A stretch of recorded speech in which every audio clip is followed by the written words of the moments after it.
Davao del Sur, sikat tayo. Davao del Sur. Sa Bicol City, Davao del Sur. Ano kay Coco Gio Tagaligos? Ayan. At syempre pa, shout out. Kasi hindi lang tayo nationwide. Shout out dahil sila mismo mag-volunteer ito. Surprise nila ito para sa ating kandidato, Senator Pastor Apollo C. Kibuloy. Alam mo ba ito, Bernard? Diyan. May malaking LED wall. Saan? Sa Times Square, New York, United States of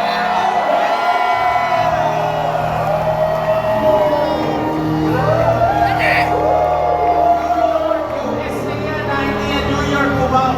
New York, USA. USA yan. Alam mo, pinadala nila yan. Surprise nila yan para sa ating kandidato, si Pastor Apollo C. Kibuloy. Alam mo, one of the states lang yan ng New York. Marami pong supporters, solid diehard supporters, si Pastor Apollo C. Kibuloy.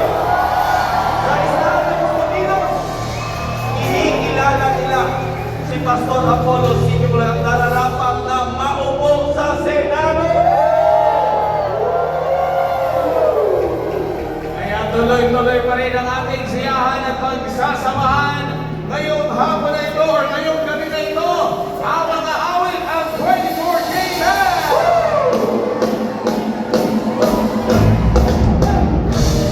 Mayroon na ha!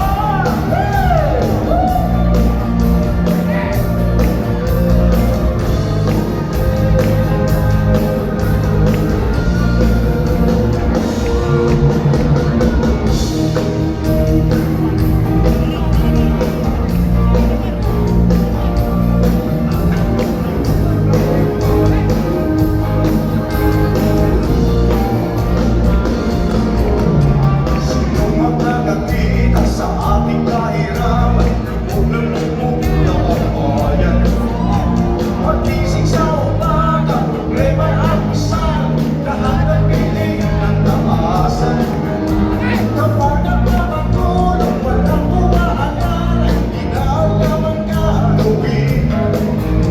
Tayo'y sunod-sunuran, ayaw nilang pakinggan, sasaktan ng namin, tayo'y walang kalayan. Puro ayuda naman.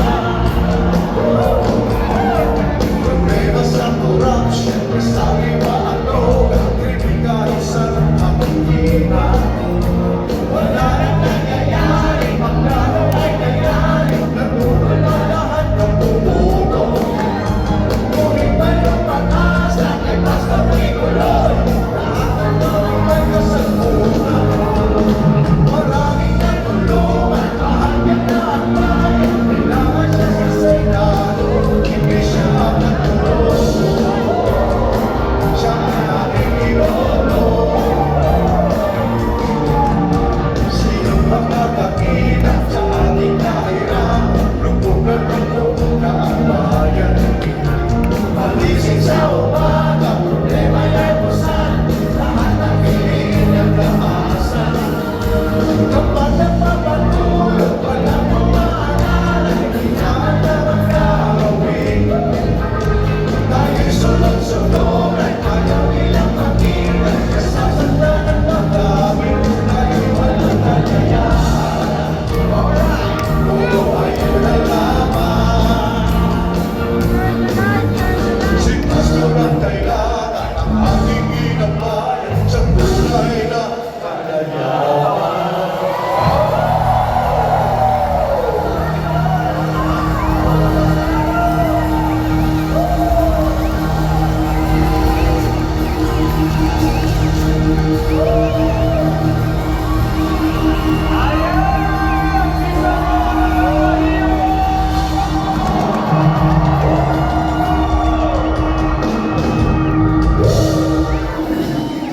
Sabi nila marami daw mga talents sa loob ng Kingdom of Jesus Christ. Actually, yung mga kumakanta, sumasayaw, mga scholars po yan ni Pastor Apollo C. Kibuloy.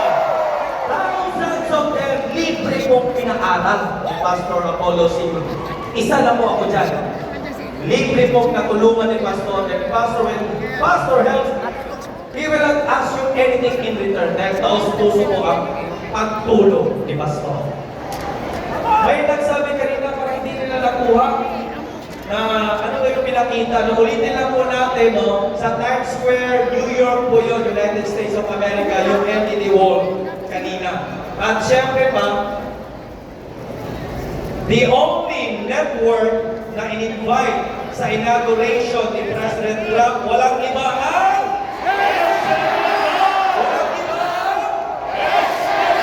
yan po ang tanging network na in-invite po sa inauguration ni President Donald.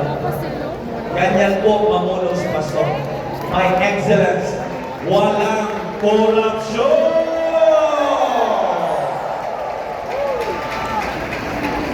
At para i-introduce sa atin, excited naman kayo marinig si Pastor? Excited naman kayo marinig si Pastor? Tawagin po natin ang representative, tagapagsalita po ng ating kandidato, Senator Pastor Apollo C. Kibuloy, Attorney Esralito Torion.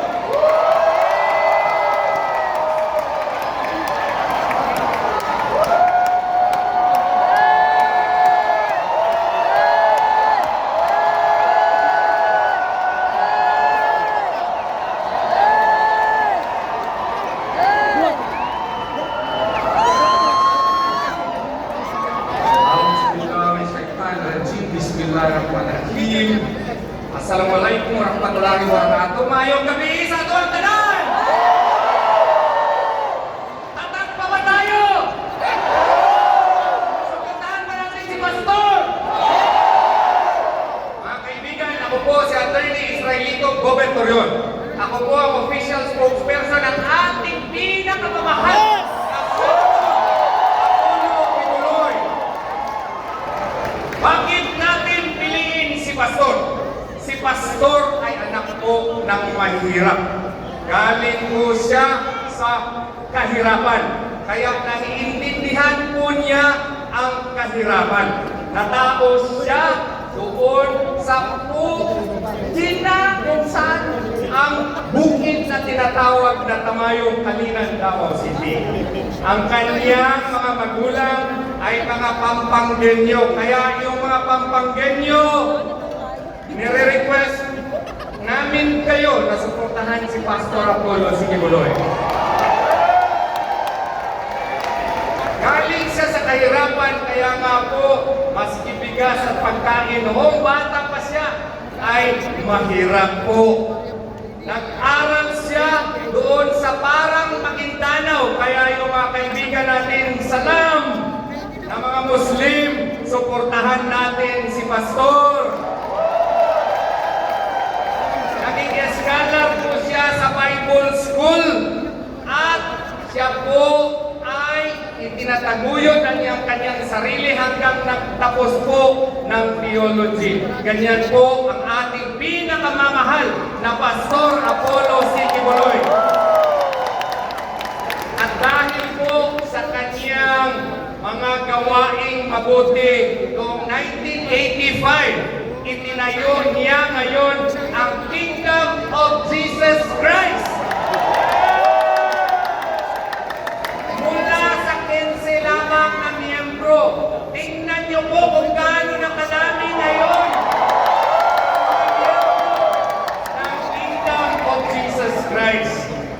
Present po ito sa buong mundo at ngayon po ay isa sa pinaka-respetado na religious organization sa buong mundo po. Galing po ito sa kahirapan, but right now, it is one of the most improved religious organization in the country and in the world.